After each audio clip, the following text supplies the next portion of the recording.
자리에 앉으시면 되겠습니다.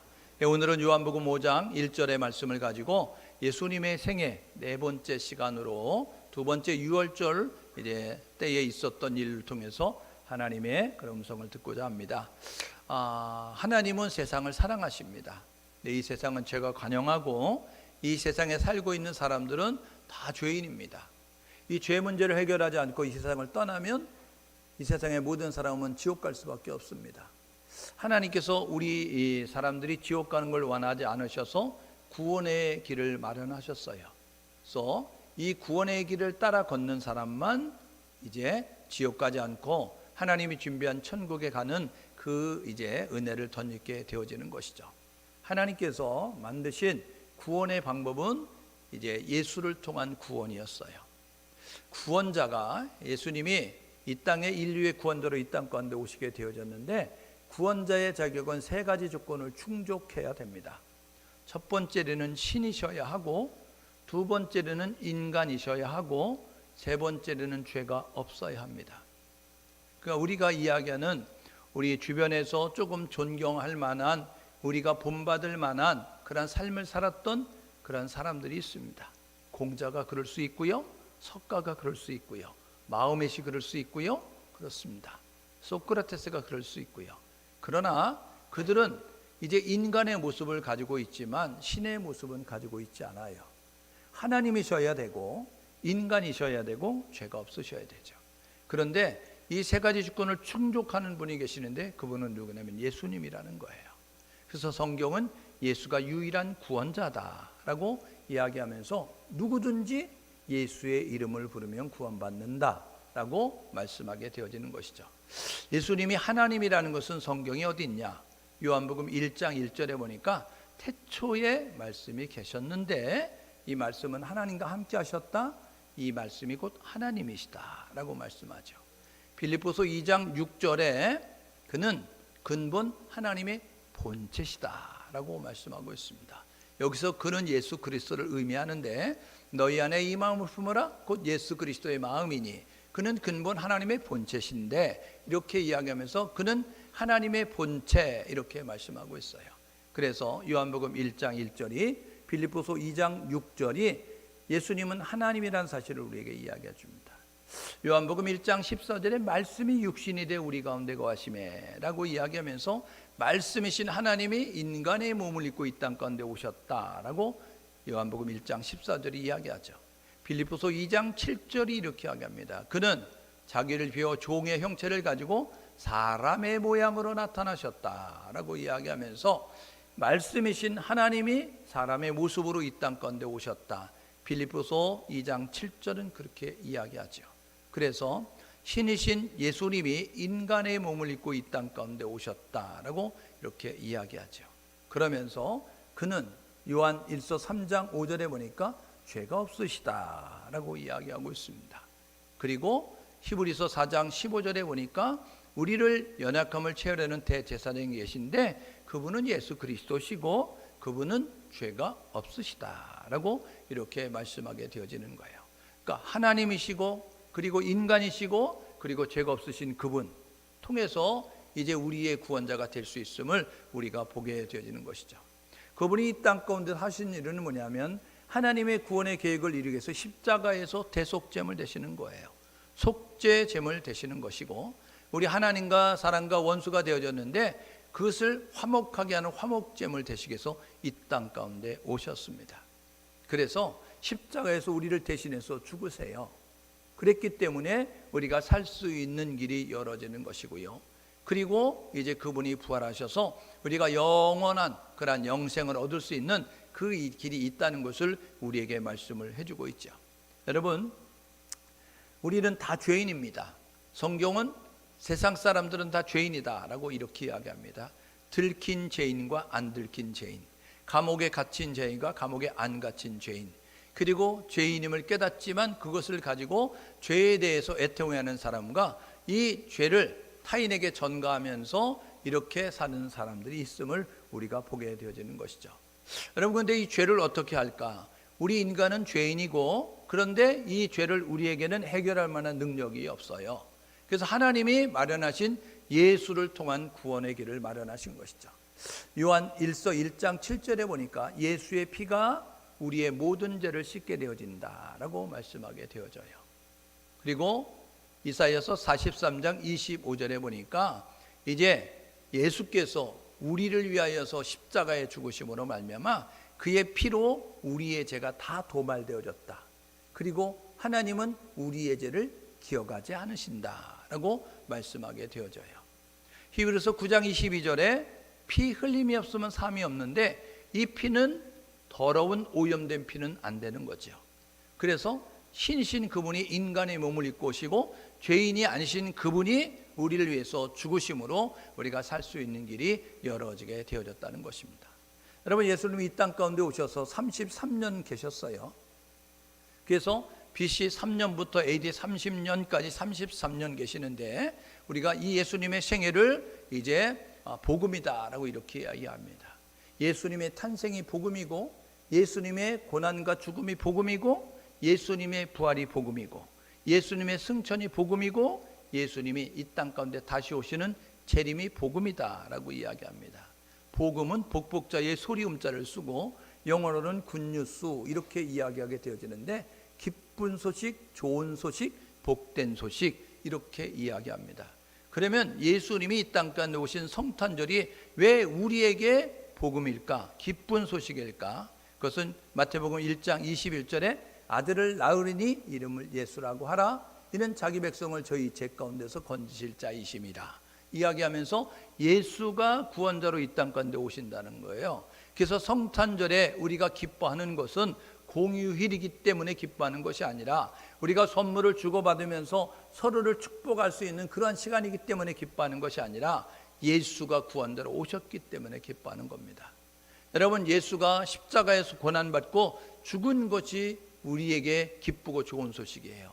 왜냐하면 이사야서 53장 4절 6절 말씀을 보니까 이제 그가 찔림은 우리의 허물을 인함이고 그가 상함은 우리의 죄악을 인함이라. 그가 징계를 받음으로 우리가 평화를 누리고 그가 채찍에 맞음으로 우리가 나음을 입었도다.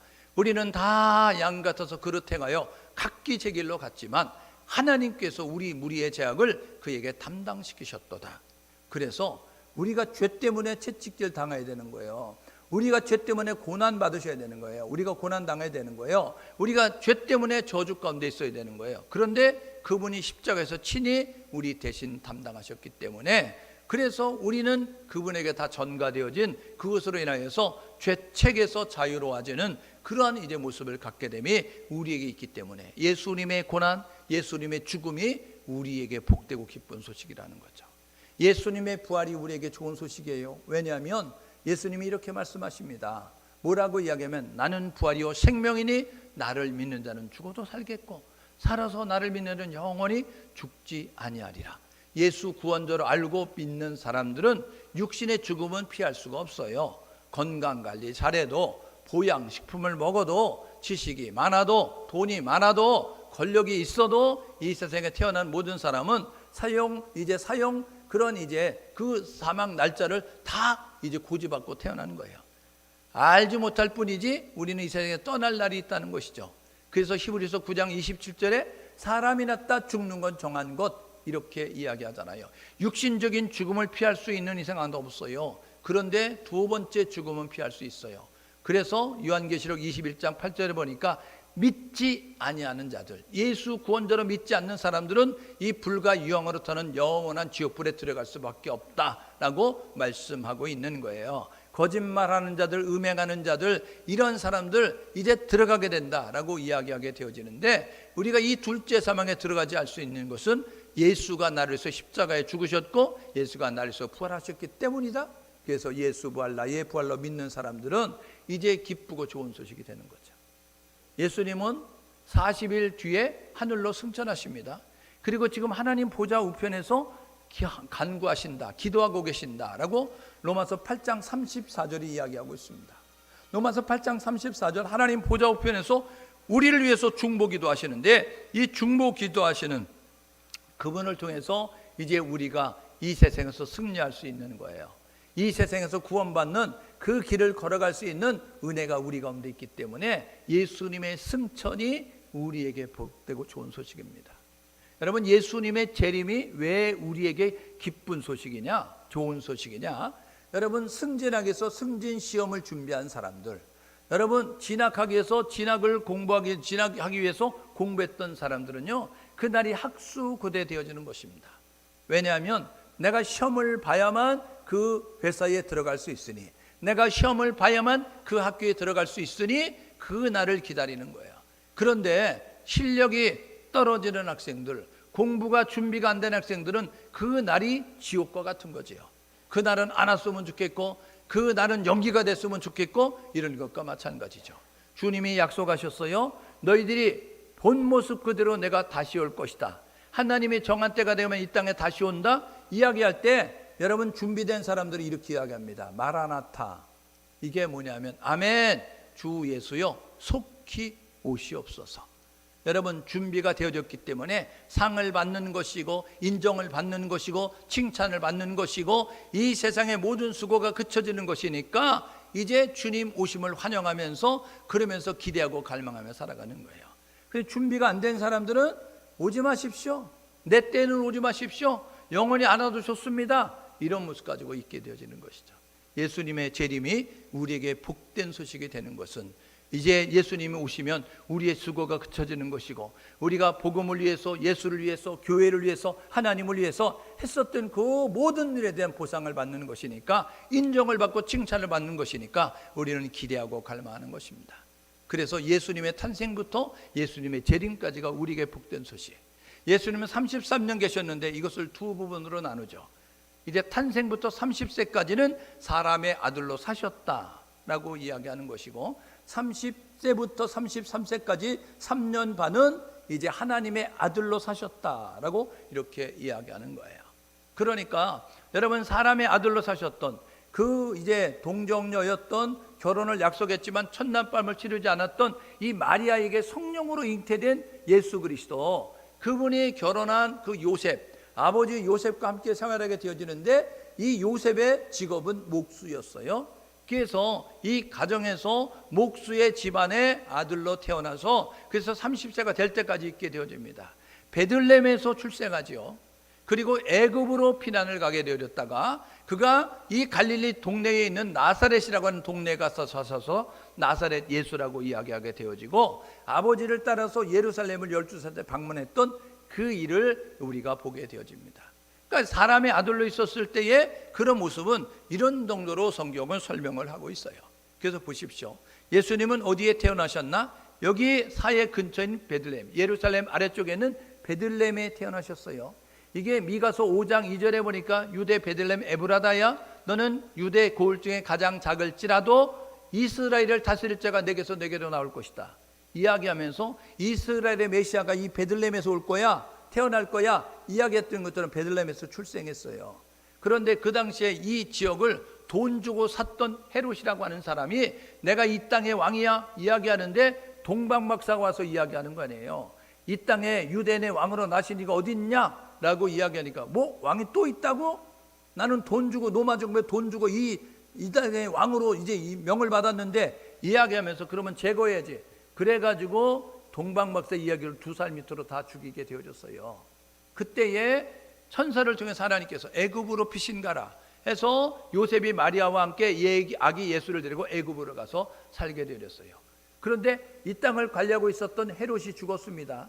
죽고 나서 이 지역을 헤롯의 세 아들이 나누어서 이제 다스리게 되어졌는데, 그때에 하나님께서 이제 고국으로 돌아가라 했는데, 이곳에 그의 아들이 왕으로 있게 되니까 이곳에 가면 죽을 것 같아서 이 나사렛에 가서 사시는 거예요. 이제 이 베들레헴에서 나사렛까지는 약 190여 킬로 떨어져 있습니다.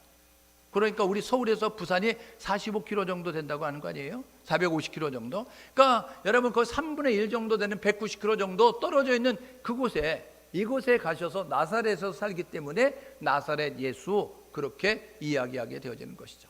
여러분, 예수님은요 이 모습을 가지고 생활을 하신 다음에 30세가 되니까 활동을 시작하는데, 하나님의 아들로 활동하기 시작하는 거예요. 그래서 3년 반 동안 하나님의 아들로 하나님의 뜻을 이 땅가운데 펼치는 일을 감당하게 되어집니다. 예수님이 하셨던 3대 사역은 사람을 살리고 사람을 키우고 사람을 고치는 일이었어요. 여러분, 사람이 중요합니다. 건물보다 중요한 것이 사람입니다. 성전보다 중요한 것이 사람이에요. 여러분, 사람이 살리면, 사람이 세워지면, 사람이 고쳐지면 그 사람을 통해서 엄청난 일이 되어질 수 있다는 사실을 기억하셔서 교회가 해야 할, 하나님이 관심 가지고 있는 이 영혼의 관심을 가지고 우리도 일을 감당해서 노력할 수 있는 우리 모두 될 수 있기를 주님의 이름으로 축복합니다. 그래서 예수님이 하셨던 사역을 생명사역이다 라고 이야기하는 거예요. 왜요? 사람을 살리니까, 사람을 키우니까, 사람을 고치니까, 그래서 사람의 관심을 가지고 삶을 사셨습니다. 예수님은 이 3년 반 동안 유월절을 4번 지키게 되어집니다. 오늘 읽었던 말씀을 보니까 5장 1절에 이야기하죠. 유대인의 명절을 맞이하여 이야기합니다. 여러분, 우리에게도 명절이 있어요. 설날이 있고 추석이 있고요. 그런 것처럼 이스라엘 백성들에게도 이스라엘 백성들의 명절이 있습니다. 레위기 23장에 나의 절기, 여호와의 절기 이야기하면서 너희들은 이 명절을 지켜라. 하나님이 명하신 7절기가 있습니다. 7명절이 있어요. 그것이 유월절, 무교절, 초실절, 나팔절, 그리고 이제 오순절, 나팔절, 그리고 속죄일, 장막절, 이렇게 7절기가 있습니다. 여러분, 그런데 이스라엘 백성들이 하나님을 믿고 살면서 삶의 현장에서 하나님이 우리를 보호하셨어, 하나님이 우리를 지키셨어, 하나님이 우리에게 은혜를 베푸셨어. 그래서 이스라엘 백성들이 만든 절기가 있다고요. 그 절기가 뭐냐면 불임절과 수림절입니다. 수전절입니다. 불임절은 이 하만이라고 하는 사람에 의해서 인종 총소가 되어질 때에 그 하나님의 은혜를 말미암아 살게 되어졌기 때문에 불임절을 지키고요. 그리고 수전절은 안티오코스 에피파네스 4세라고 하는 그러한 이제 셀루쿠스 왕조의 그 사람을 통해서 성전이 회파가 됐어요. 성전 안에 여러분 돼지피를 뿌리고 성전 안에 여러분 신상들을 갖다 놓는 모습을 통하여서 하나님 섬기는 이스라엘 백성들이 신성시하는 성전이 더러워졌을 때 이 성전을 수리하는 모습을 가질 때 하나님께서 지켜주셔서 수리할 수 있었기 때문에 수전절을 지킵니다. 그리고 이제 불임절을 지키게 되어집니다. 여러분, 여기서 이제 예수님은 4번의 유월절을 지키게 되어지는데 보십시오. 이 첫 번째 유월절, 두 번째 유월절, 세 번째 유월절, 네 번째 유월절을 맞이했어요. 그때마다 예수님은 갈릴리에 계셨다가 갈릴리에서 예루살렘으로 내려오셔서 유대 지역에서 사역 감당하시고 다시 갈릴리로 올라가셔서 그곳에 사역하다가 유월절을 맞으면 내려오시고, 그리고 세 번째 유월을 맞이했을 땐 그 땅에 계시다가, 그리고 네 번째 유월절을 맞이하니까 예루살렘에 오셔서 이제 하나님의 뜻을 이루고 십자가에 달려 죽으면서 사역을 마치는 것이 예수님의 생애다라고 말씀을 드리는 거죠. 그래서 예수님은 이 갈릴리에 계시다가 이제 이 유대 예루살렘에 이제 내려오시는 모습을 가져요. 그래서 성경에 보니까 예루살렘에 올라가셨다라고 이야기합니다. 예루살렘은요, 해발 780m 고도에 있는 도시입니다. 그러니까 높은 곳에 있기 때문에 올라갔다라고 이렇게 이야기하는 것이죠. 그리고 여리고로 내려갔다 이야기하잖아요. 예루살렘에서 여리고로 내려가는 것은 밑을 향해서 내려가니까 내려갔다라고 이렇게 표현하는 모습을 가짐을 우리가 보게 됩니다. 예수님의 사역의 기간은 갈릴리에서 유대 지역으로 오시면서 사역 감당하셨어요. 유대 지역에 6개월 앞서 태어난 세례 요한이 회개의 세례를 베풀고 있었습니다. 그래서 예수님이 찾아오셔서 나도 세례를 받아야 되겠습니다 라고 이야기하죠. 그러니까 세례 요한이 이야기하잖아요. 저는 당신의 신들매도 감당이 안 됩니다. 하나님이시 어떻게 저 인간인 저에게 세례를 받으시려고 하십니까? 이야기하니까 그렇게 해서 하나님의 질서를 따르는 것입니다 라고 이야기하면서 세례를 받게 되죠. 질서의 하나님을 이야기하는 거예요. 40일 금식한 다음에 광야로 이끌려가서 이제 시험을 받게 될 때에 이 말씀을 통해서 사단을 물리칩니다. 말씀의 중요성을 이야기하는 것이고요. 5명의 제자를 세우잖아요. 하나님의 일은 혼자 하는 것이 아니고 독불장군식으로 하는 것이 아니라 협력하여 동역하면서 하나님의 일을 감당하는 것을 보여줬어요. 그리고 나서 가나 혼인잔치를 통하여서 예수님이 신심을 보여주는 거예요. 사람은 물이 포도주가 될 수 있도록 능력이 없어요. 그런데 물이 변하여 포도주가 되는 놀라운 일을 주님이 말씀하시니 그렇게 되어졌다는 거죠.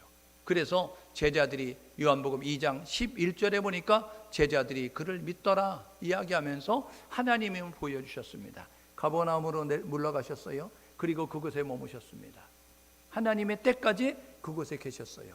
여러분, 믿음의 사람이 중요한 것은 뭐냐면 믿음의 사람이 명심해야 될 것은 뭐냐면 결코 말씀보다, 기도보다, 성령보다 앞서면 안 됩니다.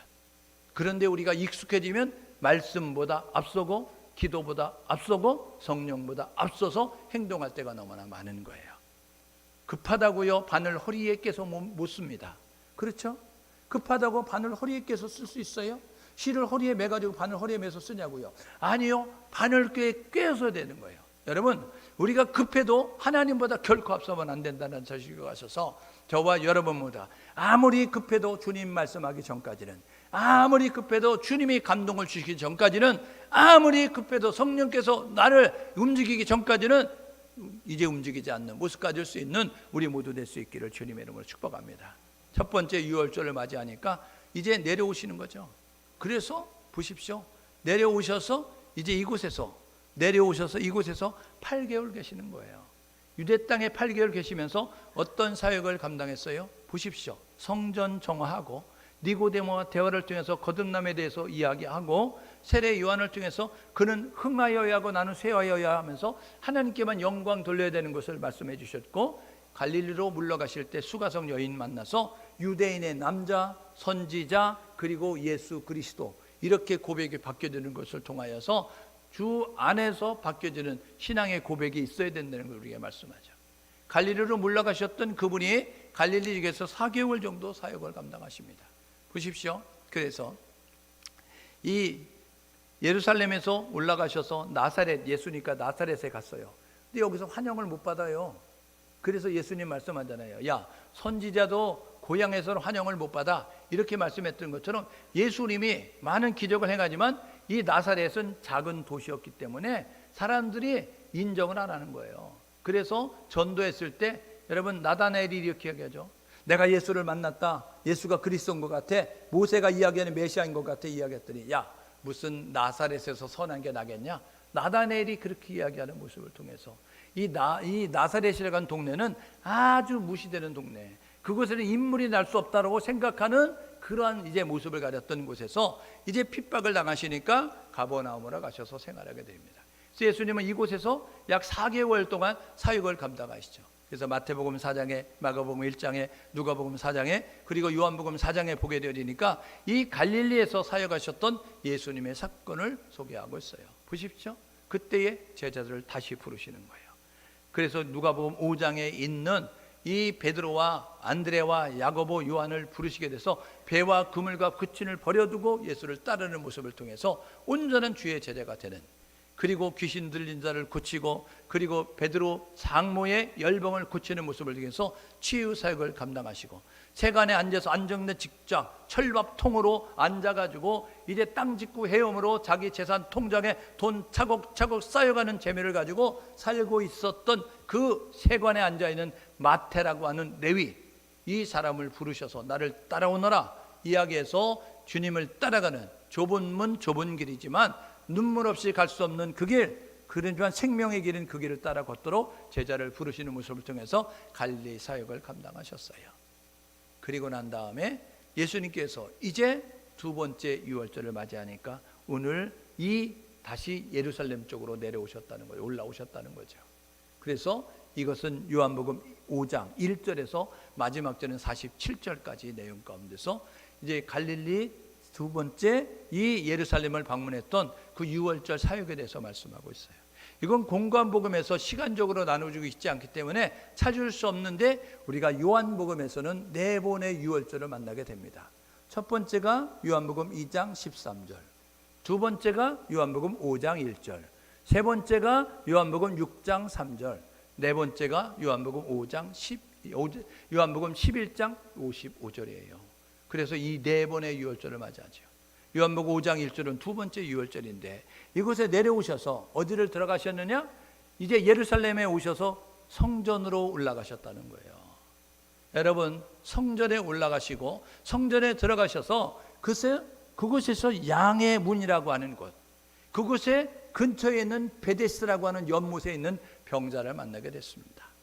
여러분, 이 병자가 38년 된 병자인데 의시하기 의술이 여러분 세상이 할 수 없는 그 병자가 고침받는 그 일들을 행하게 되어졌는데 그때가 마침 안식일이에요.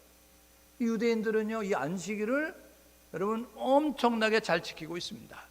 제가 일전에 들은 얘기가 있는데 이스라엘에 유학을 갔던 우리 유학생들 가운데서 진짜 메시아냐, 진짜 유대인들 가운데 유대인, 안식일을 철저히 지키는 유대인은요, 여러분 아르바이트, 우리 유학생을 불렀다는 거예요. 전화해가지고 여보게 일로 와서 나 좀 도와줘 해서 도와달라서 뭘 도와달랬더니 냉장고 문을 열고 닫는 것, 냉장고 문을 열고 그 안에 있는 물건을 꺼내서 닫는, 그것도 안식일에는 하지 않는 정도로다 여러분 지키는 모습을 가졌어요. 그런데 안식일에 예수님께서 내 자리를 들고 걸어가라 이야기해서 자리를 들고 걸어가니까 이거는 청지개벽할 일인 거예요. 이거는 도저히 묵갈 수 없는 일인 거예요. 그래서 야, 너 누가 안식일에 일하라 그랬어? 그거 왜 들고 가는 거야? 이야기하니까 아니 나를 고쳐준 사람이 들고 가라서 들고 가는 거야. 이렇게 이야기하니까 누구야? 이야기하니까 나중에 만나서 아, 그가 예수입니다 라고 이야기해서 예수에 대한 반감을 가져요. 안식일을 지키도록 가르쳐야 되는데 안식일을 어기게 만들었다. 그리고 예수가 이렇게 이야기합니다. 나와 하나님은 하나다 이야기하면서 나와 하나님은 동등해 라고 이야기하니까 신성모독으로, 그래서 이 유대인들이 예수를 죽이고자 그렇게 결의하는 모습을 가지고 있습니다. 그리고 난 다음에 예수님께서 요한복음 5장 19절부터 47절까지 성경이 증언하고 있다, 하나님이 증언하고 있어, 세례 요한이 증언해, 그리고 내가 너희들 가운데 와서 하는 그 표적과 기적이 내가 신임을 보여주고 있는 거야 라고 이야기하면서 신성에 대해서 입증하고 있는 것을 우리가 보게 됩니다. 오늘 이 두 번째 유월절을 맞이해서 이 베데스다 연못에 38년 병자가 고침받는 그러한 일이 있게 됐습니다. 여러분, 이 베데스다라고 하는 뜻은 무엇이냐면 은혜의 집, 자비의 집, 이런 뜻을 가지고 있는 곳이에요. 베데스다는 은혜의 집 이렇게 이야기합니다. 이거는요, 이제 그 양문이라고 하는 그 곁에 있는 연못이었어요. 이 양문은 어떤 것이냐면 예루살렘을 출입하는 문은 여러 문이 있습니다. 그 가운데 중요한 4개 문이 있어요. 우리가 서울로 들어가는 문이 4개 있었죠. 남대문이 있고 동대문이 있고 서대문이 있었던 것처럼 이 예루살렘으로 들어가는 문들이 여러 개 있는데 그 문들 가운데서 동쪽에, 서쪽에, 남쪽에, 북쪽에 나 있는 문이 있었다는 거예요. 동쪽에 나 있는 문은 뭐냐면 샘문, 그렇게 이야기하게 되는데 이 샘문은 뭐냐면 기온샘이라고 하는 것에 연결되어 있어서 물을 길어올 수 있는 문이었다는 거예요. 그러니까 물이 들어올 수 있는 문이었고, 그리고 서쪽에는 망대문이라고 해서 지형의 높은 곳에 이 주변을 살필 수 있는 것이 세워졌기 때문에 망대로 연결되었기 때문에 망대문, 그렇게 이야기가 됩니다. 여러분, 이 남쪽은요 골짜기예요. 그러니까 그 문을 통해서 내려가면 골짜기거든요. 거기다 쓰레기를 갖다 버렸습니다. 그래서 덩문, 그렇게 덩게이트 이야기해야 되는데 이거는 뭐냐면 쓰레기를 갖다 버리는 문이었다는 거예요. 여러분, 이 북쪽에 나 있는 문은 뭐냐면 쉽게이트 이렇게 이야기하는데 이거는 뭐냐면 양문, 그렇게 이야기하는데 양문은 뭐냐면 이 성전에 들어갈 때 제사 드려야 될 제물 양을 가지고 와서 이 양을 잡아서 그 제사 드릴 제물로 들어가는 양이 통과하는 문이었기 때문에 양문이라고 이야기하는 거예요. 이 양문 곁에 베데스다 연못이 있었다는 건 뭐냐면 양을 잡고 내장을 씻고 그리고 이 깨끗하게 이제 제물로 쓰기 위해서 양을 손질하는 곳이 베데스다 연못이었다는 거예요. 이 베데스다 연못은 가끔가다 이게 용천수로 솟아오르는 때가 있었다는 거예요. 전설이 생겼습니다. 어떤 전설이 생겼느냐면 이 물이 움직일 때에 들어가는 사람은 병이 낫는다더라, 이런 소문이 들려가지고 사방팔방에서 병자들이 모여들었다는 거예요. 그래서 이 베데스다 연못에 행각 5이 있게 되어지는데 그곳에 많은 사람들이, 앞을 못 보는 맹인들이, 다리를 저는 사람들이, 여러분 손이 오그라진 사람들이, 손이 마른 사람, 이것은 뭐냐면요, 여러분 이 혈액순환이 안 돼서 뇌출혈로 인하여서 손이 오그라진 중풍병자와 같은 모습을 가지고 있는 사람들, 이거는 세상에 방법이 없어요. 세상에 의학이 안 돼요. 의술이 안 돼요. 그러니까 절망하고 실망한 가운데 있게 되어지는데 물에 빠진 사람 지푸라기가 무슨 힘이 있겠어요? 근데 지푸라기도 잡는 심정으로 해도 안 되다 보니까 이렇게 하면 안 될까 하는 모습 가지고 그 물에 들어가면 난다고 하니까 그래, 그것에 기다리다가 한번 들어가 보지 하는 모습으로 와 있던 사람들이었다고요. 여러분, 그런데도 그것 속에 난다 긴다 하는 사람들 다 모여가지고 사정 있는 사람들 모였는데 물이 움직일 때마다 들어가는 사람들이 있는데 먼저 봤지만 행동이 느려니까 내가 들어가야지 하고 움직이는데 먼저 퐁당 들어가는 사람이 있어가지고 맨날 뒷북맞추게 되어지니까 이 사람은 원망도 쌓여지고 불평도 쌓여지고 절망도 쌓여지고 그래서 낙심한 가운데 있게 되는 거예요. 그 요한복음 5장 여러분 6절, 7절, 8절에 보게 되면 예수께서 아시고 보시고 이렇게 말씀을 너 낫고자 하냐? 이렇게 물어보게 되었어요. 그랬더니 이 베데스다 연못의 병자가 뭐라 그러면 네, 나으면 좋겠지요. 그런데 물이 동할 때마다 내가 먼저 들어가기를 원하지만 내가 먼저 봤어요. 내가 움직이는데 나보다 동작이 빠른 사람이 있어서 그 사람들이 먼저 들어가서 나는 내게 연못에 집어넣을 사람이 없어가지고 나는 보기는 보지만 들어가지 못해서 못 났어요. 이렇게 이야기하게 되니까 예수님께서 너 자리를 들고 일어나 걸어가라 이야기해서 자리를 들고 일어나 걸어가는 치유를 경험하게 되었다는 거예요. 여러분 베데스다 연못이 우리에게 주는 교훈이 뭡니까? 38년 됐답니다. 여러분 이 38년 됐다는 것은 여러분 고칠 수 없는 그 긴 병에 여러분 젖어 있었다는 거예요. 이것은 소망이 없는 상황입니다. 이건 희망이 없는 상황인 거예요. 여러분 이거는 이제는 방법이 없는 그런 겁니다. 오늘 예배 드리는 성도들 가운데 세상에 희망이 없고 세상에 소망이 없고 여러분들 가운데 방법이 없다고 생각하는 사람이 있습니까? 그렇다고 한다면 여러분 찾아오셔서 아시고 보시고 물으시는 하나님을 예수를 믿을 수 있는 우리 모두가 될 수 있기를 주님의 이름으로 축복합니다. 예수님이 이야기하잖아요. 너 낫고자 하느냐? 이야기했을 때 네 모습을 가지고 하나님에 대한 믿음을 가지면 되는 거예요. 여러분 이스라엘 백성들이 애굽에서 나왔어요. 그리고 광야길을 40년 걷게 되었습니다. 왜 40년 걸었어요? 하나님께서 10가지 재앙을 통해서 이스라엘을 애굽에서 탈출시키셨어요. 그리고 시내산에서 계약을 체결합니다. 야, 내가 너의 주인 된다. 내가 너의 인도자 되고 내가 너의 공급자 되고 내가 너의 보호자 되니까 나만 믿어. 그리고 내가 하라는 말대로만 해. 이야기해서 출애굽기 19장 5절 6절에 계약서 들이밀었어요. 이스라엘 백성들이 알겠습니다. 하나님 믿지요. 알겠습니다. 하나님 말씀대로 하지요. 사인했어요. 그래서 하나님에 대한 믿음과 하나님 말씀의 순종에 대한 그러한 각서를 사인하면서 계약이 체결됐습니다. 그런데 광야길을 걸으면서 하나님을 믿지 않아요. 그래서 가데스 바네아에서 정탐꾼들이 가서 정탐 40일 동안 정탐하고 왔어요. 우리가 들어갈 땅이 도대체 어떤 땅이냐? 그 땅에는 누가 살고 있냐? 그 땅에 뭐가 나냐? 이런 모습을 가지고 알고 우리가 지금 들어가자. 해서 각 지파 12지파의 대표 한 사람씩 12명을 40일 동안 정탐시켰어요. 갔다 와서 보고가 10대 2로 갈라졌습니다. 10명의 보고는 이렇게 이야기하는 거예요. 우리는 못 들어가. 우리는 거기 가면 죽어. 이런 모습을 가지고 절망적인 소식을 전합니다. 두 번째 이 두 명은 뭐라고 이야기하냐면 이 두 명은 이야기하는 거예요. 우리가 가서 봤더니 야 거기는 성이 탄탄하더라. 야 거기는 농사도 잘 되는 아주 좋은 땅이더라. 야 그 땅에 살고 있는 사람은 거인족이더라. 거기는 무기도 있고 군사도 많더라. 그런데 하나님이 우리가 허락하셨어. 무기가 중요한 게 아니고 군사가 중요한 게 아니고 거인족이 중요한 게 아니야. 하나님 함께 우리가 들어갈 수 있어. 그러니까 하나님 믿고 들어가면 그들은 우리의 밥이야 이야기했어요. 그렇게 이야기했다 돌에 맞아 죽을 뻔했습니다. 사람들이 야 너나 죽지 우리 다 이렇게 유혹해가지고 거기서 죽게 만들려고. 그래 이 두 사람이 완전히 그 구석에 몰려가지고 죽을 때 됐어요. 그때 하나님이 이렇게 말씀하십니다. 야 내가 너희들이 하는 소리 다 들었어. 그러면서 하나님이 이렇게 말씀하십니다.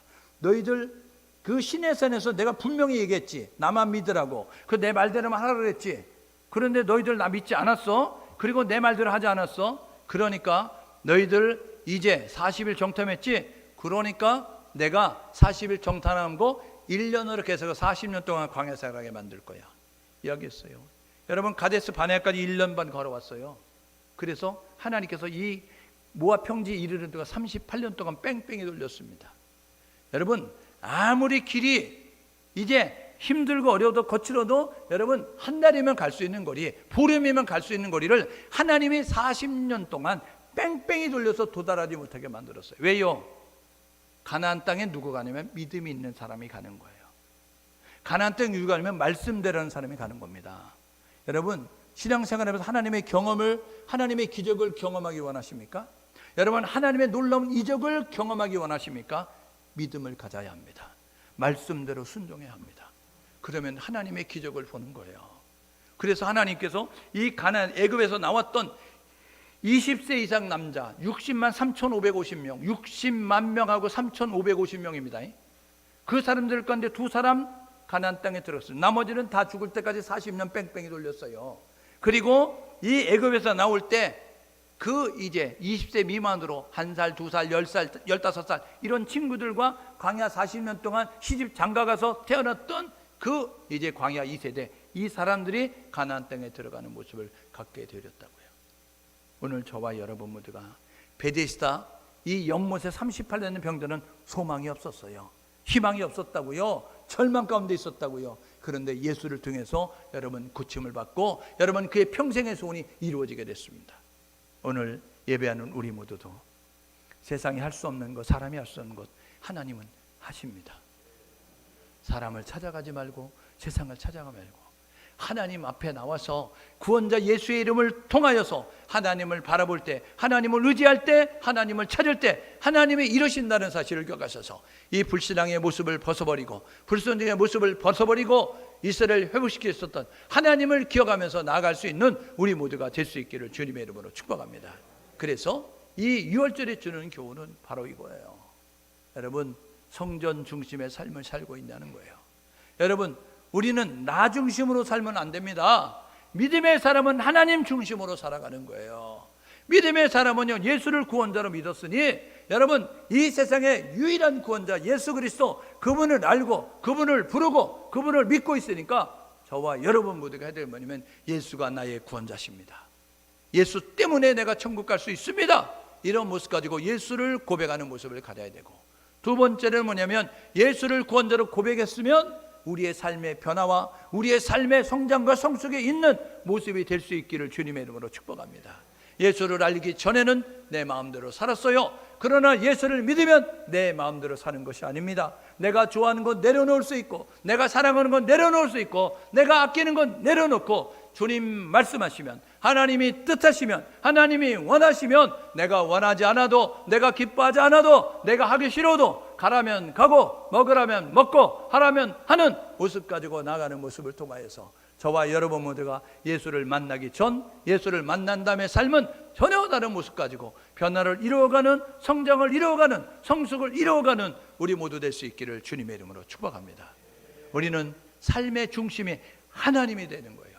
그래서 믿음의 사람들은 하나님 중심, 말씀 중심, 예배 중심, 성전 중심으로 살아가는 것입니다. 그럴 때 하나님의 기쁨이 되며 사랑이 되는 우리 모두가 되어질 수 있는 거예요. 예수님은 신이세요. 인간의 몸을 입고 이 땅 가운데 오셔서 우리에게 본을 보여주셨습니다.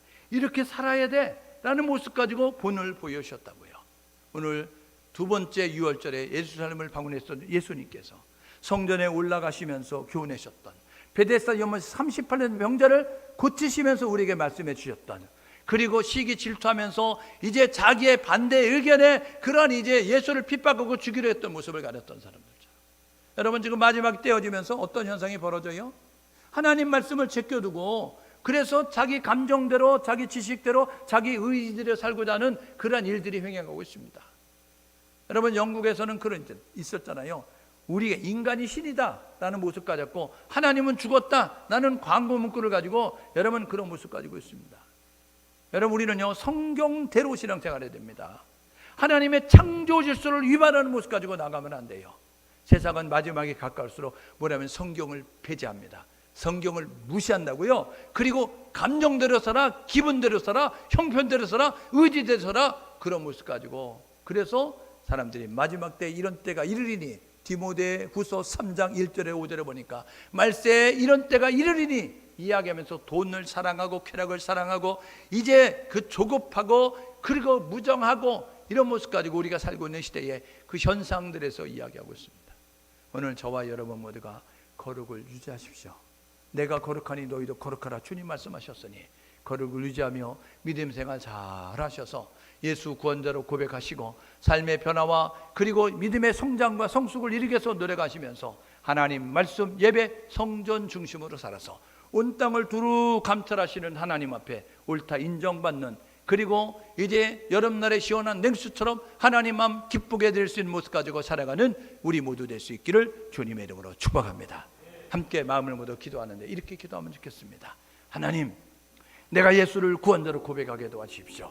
하나님, 나의 삶의 변화가 이루어지게 도와주십시오. 하나님, 나의 이제 삶의 주인은 하나님을 이제 고백하면서 그렇게 삶을 살아가는 우리 모두가 되어서 하나님의 기쁨과 자랑되게 도와주십시오. 함께 마음을 모두어서 기도하겠습니다. 하나님 아버지, 은혜를 감사합니다. 오늘도 말씀을 통해서 우리가 어떻게 살아야 되는지 돌아보게 하셨습니다. 세상은 소망이 없습니다. 사람은 소망이 없습니다. 오직 하나님께만 소망이 있습니다. 하나님께 소망을 주는 자가 되게 도와주십시오. 하나님께 희망을 거는 자가 되게 도와주십시오. 하나님을 바라보는 자가 될 수 있도록 하나님 인도하여 주셔서 저희들 하나님의 은혜 아래 거하면서 하나님의 놀라운 축복과 하나님의 이적을 경험해 살아가는 우리 모두 될 수 있도록 아버지여 도와주시고 인도하여 주옵소서. 두 번째 유월절을 통하여서 우리에게 주셨던 말씀 아버지 하나님 기억하면서 우리의 삶의 현장에서 우리가 어떻게 살아야 되는가 돌아보게 하시고 우리가 그렇게 살아 하나님의 기쁨 자랑되는 모습 가지고 나아갈 수 있도록 은혜를 나리워 주옵소서 바라고 소원합니다. 우리 하나님 함께하여 주십시오. 우리의 믿음의 성장을 통해서 믿음의 거정 거목들로 하나님의 기쁨 자랑될 수 있도록 인도하여 주시옵소서.